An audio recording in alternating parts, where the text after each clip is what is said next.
Hey everyone, welcome back. If you're new here, I'm glad you dropped by. Today I'm going to show you exactly how to prototype dynamic animations and scroll interactions in Figma using Smart Animate. Whether you're designing a sleek landing page or just want to add some wow factor to your UI, by the end of this tutorial, you'll know how to make your Figma mockups come alive, no coding required. Alright, let's jump right in. Imagine you've got a card on your artboard, just a simple shape or even a fully designed UI card, and you want it to scroll up smoothly when you hover over it. This kind of micro-interaction is super useful for making your prototypes feel real and responsive. It gives your users a little feedback and sets your design apart. The first thing we need to do is click directly on the card. Make sure you're selecting the entire card, not just a layer inside it, otherwise Figma won't let you use all the powerful prototyping features we need. Once you've selected it, look for the little diamond icon at the top bar in Figma.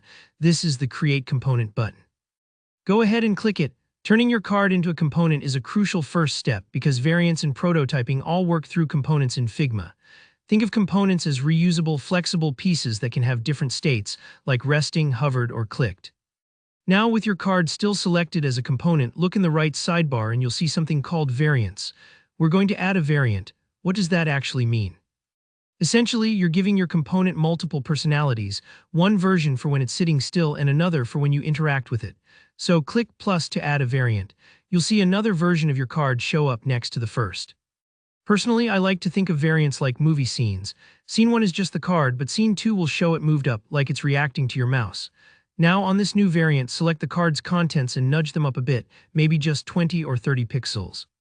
This is the scrolled up or hovered state. Don't overthink the distance. The key is to create a clear but smooth movement when we animate. Next, with both variants in place, it's time to wire them up in the prototype settings. Up at the top right, switch to the Prototype tab. Click on the starting or original card variant, then drag the little blue node that appears onto the second variant. This creates a link, and now we need to tell Figma when this interaction should happen. In the Properties panel, set the trigger to while hovering. This means as soon as you hover with your mouse, Figma will know to switch variants. But wait, we want this to look smooth and professional, not janky. So we're going to add Smart Animate. In the interaction details, change the animation to Smart Animate. Then set the easing to ease out and the duration to 800 milliseconds. That's almost a full second, a little slower, which makes the movement feel intentional and pleasant, like your design is inviting the user in. If you like it snappier, you can play around with shorter times, but don't be afraid to let the animation breathe. Now let's give it a try. Go over to your Assets panel, grab the component you just created and drag it onto a fresh canvas or a new frame. Then click the play icon, the present button, to preview your prototype.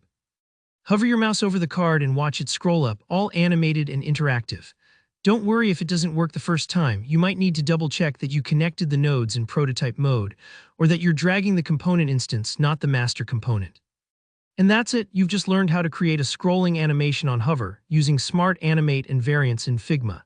These basics unlock a huge range of possibilities, so have fun experimenting. If you found this video helpful, go ahead and give it a thumbs up, and if you have questions or want to see more tricks like this, just pop a comment down below.